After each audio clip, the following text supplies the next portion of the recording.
Good afternoon. My name is Paige and I'm with the City of Ann Arbor Public Works Department. We're going to show you how to get rid of your trash today in a trash compactor.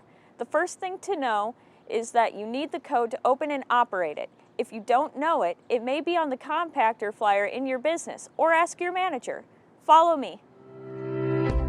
Enter the garbage area, enter your code, and either press pound or OK. You'll hear the compactor start to move. Open the compactor. The handle may vary slightly from different compactors. If you see a metal wall instead of this empty space in your way, close the door and lock it back into place. Re-enter your code and press pound or OK. The compactor is retracting up out of place for you. When you hear it stop moving, open the door. The compactor is now out of the way. Take your trash bag, throw it in, close the door, and lock it. After a moment, you'll hear the compactor automatically start to work again.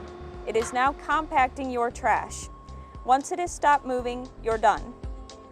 If you follow these directions and are having issues operating it, check with your manager for assistance. If you're still having issues, please contact WM at the numbers on your flyer. Have a good day.